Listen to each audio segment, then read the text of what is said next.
ඉතින් කොහොමද සුබ දවසක් කියලා ප්‍රාර්ථනා කරනවා අදත් ඔයගොල්ලෝ සියලුම දෙනාට ෆාස්ට් හයර් නිවුස් නාලිකාව වෙනුවෙන්. ඉතින් කාලයකට පස්සේ ඔන්න අදත් අපි අරගෙන ආවා ඔයගොල්ලන්ට ඉතාමත් වටිනා රැකියා පුරප්පාඩුවක් පිළිබඳව විස්තර. එහෙනම් වෙනද වගේම වැඩි කතා නැතුව අපි ඉක්මනටම යමු වීඩියෝ එකට මේ පිළිබඳව විස්තර මොනවද කියලා දැනගන්න.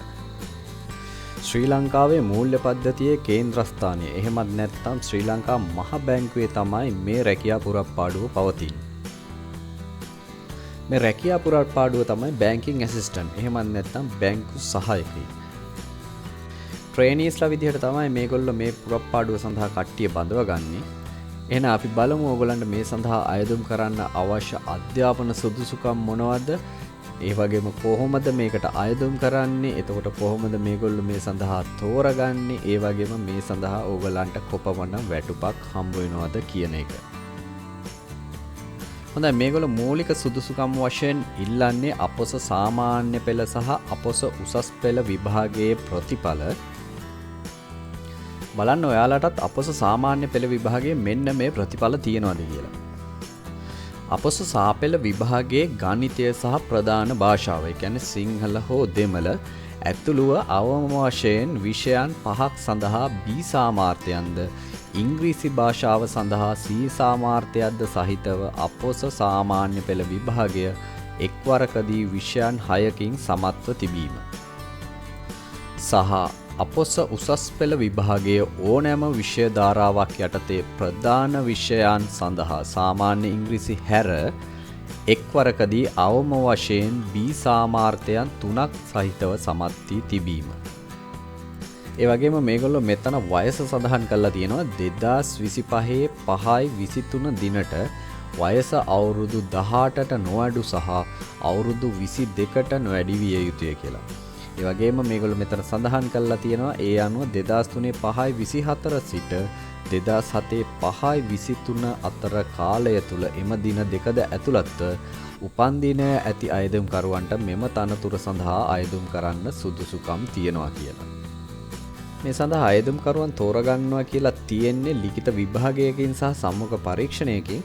ඉතින් ශ්‍රී ලංකා විභාග දෙපාර්තමේන්තුව මගින් පවත්වනු ලබන තරඟ විභාගයකට පස්සේ එක සම්මුඛ පරීක්ෂණයක් හෝ සම්මුඛ පරීක්ෂණ කිහිපයක් මගින් තමයි කට්ටිය තෝරගන්නවා කියලා තියෙන්නේ. මේ ලිඛිත විභාගයේ කොටස් 3ක් යටතේ තමයි මේගොල්ලෝ පවත්වනවායි කියලා සඳහන් කරලා තියෙන්නේ. සාමාන්‍ය බුද්ධිය, සංඛ්‍යාත්මක කුසලතා සහ අවබෝධය කියන ප්‍රශ්න පත්‍ර 3 යටතේ තමයි මේගොල්ලෝ මේ ලිඛිත විභාගය පවත්වන්නේ. මේ ලිඛිත විභාගයේ සිංහල, ඉංග්‍රීසි, දෙමළ කියන මාධ්‍ය තුනෙන්ම පවත්වනවා. ඒකින්ද ඕගොල්ලන්ට ඕනෑම මාධ්‍යයකින් මේ විභාගයට පෙනී ඉන්න පුළුවන්. හැබැයි ඕගොල්ලෝ අයදුම්පතේ සඳහන් කරන මාධ්‍ය කිසිම හේතුවක් නිසාවත් පස්සේ වෙනස් කරන්න අවස්ථාවක් ඕගොල්ලන්ට හම්බ වෙන්නේ නැහැ. ඉතින් අනිත් හැම විභාගයක්ම වගේ මේ විභාගය සඳහා ඕගොල්ලන්ට අයදුම් කරන්න තියෙන්නේ ඔන්ලයින් ඇප්ලිකේෂන් එකක් හරහා. ඉතින් මේ ඔන්ලයින් ඇප්ලිකේෂන් එකට අදාළ ලින්ක් එක මම මගේ ඩිස්ක්‍රිප්ෂන් එකේ දාලා තියෙනවා. ඉතින් ඔයාලට පුළුවන් මේ ලින්ක් එකට ගිහිල්ලා ඒ ඔන්ලයින් ඇප්ලිකේෂන් එක ෆිල් කරන්න. ඉතින් ඒ ඔන්ලයින් ඇප්ලිකේෂන් එක ෆිල් කරන්න අදාළ ඉන්ස්ට්‍රක්ෂන් එහෙම නැත්නම් උපදෙස් පත්‍රිකාවකුත් තියෙනවා. අන්න ඒකට අදාළ ලින්ක් එකත් මම මගේ ඩිස්ක්‍රිප්ෂන් එකේ දාලා තියෙනවා. ඉතින් මේ ලිඛිත විභාගයේ පවත්වන විභාග මධ්‍යස්ථාන ඔන්ලයින් ඇප්ලිකේෂන් එකේ සඳහන් කරලා තියෙනවා. ඔයගලන්ට පුළුවන් මේ විභාග මධ්‍යස්ථානයක් ඒකෙන් තෝරා ගන්න. ඒ වගේම ඔයගොල්ලෝ විභාගයට පෙනී සිටින දවසට ජාතික හැඳුනුම්පත, වළංගු විදේශ ගමන් බලපත්‍රය, වළංගු ශ්‍රී ලාංකික රියදුරු බලපත්‍රය මේ තුනෙන් එකක් අනිවාර්යෙන් ඔයගොල්ලන්ගේ අනන්‍යතාවය සහතික කරන්න රැගෙන යා යුතුය.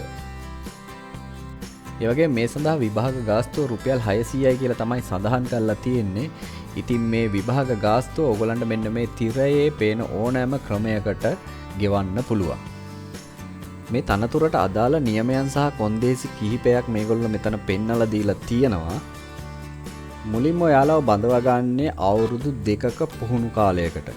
ඉතින් ඒ පුහුණු කාලය ඇතුළතත් ඕගොල්ලන්ට මාසකට 65000ක වැනි විශාල වැටුපක් ස්ථිරව ගෙවනවා කියලා මේගොල්ලෝ සඳහන් කරලා තියෙනවා. ඉතින් ඊට පස්සේ ඔයගොල්ලන්ට මුලින්ම තියෙන්නේ ඇසෝසියේට් මැනේජ්මන්ට් ඇසිස්ටන්ට්. ඒ කියන්නේ ආශ්‍රිත කළමනාකාර සහකරුවන් වශයෙන් වසරක පරිවාස කාලයකට යටත්ව වැඩ කරන්න. ඉතින් ඒ වසරක පරිවාස කාලය ඉවර වුණාට පස්සේ ඕගොල්ලන්ගේ ස්ථීර කිරීම සලකා බලනවා කියලා තමයි සඳහන් කරන්නේ.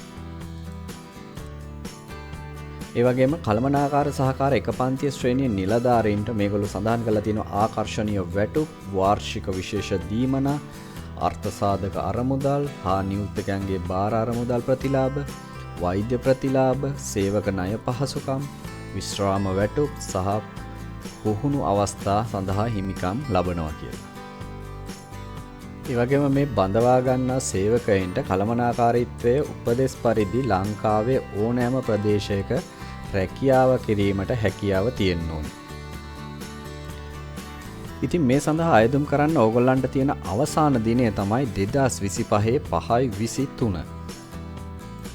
ඔයාලට මේ සඳහා අයදුම් කරන්න කැමැත්තක් සහ සුදුසුකම් තියෙනවා නම් මේ මාසේ 23ට කලින් ඉක්මනින් අයදුම් කරන්න. ඉතින් තවත් මෙවැනිම වටිනා වීඩියෝ එකකින් අපි ඔයගොල්ලෝ ඉක්මනින්ම හම්බ වෙන්න. ඉතින් තවමත් ඔයගොල්ලෝ අපේ channel එක subscribe කරලා නැත්නම් ඉක්මනින්ම channel එක subscribe කරලා notification bell icon එකත් ක්ලික් කරන්න අමතක කරන්න එපා. එහෙනම් ඉක්මනින්ම අපි ඔයගොල්ලෝ හම්බ වෙන්න. සෑමට සුබ දවසක්.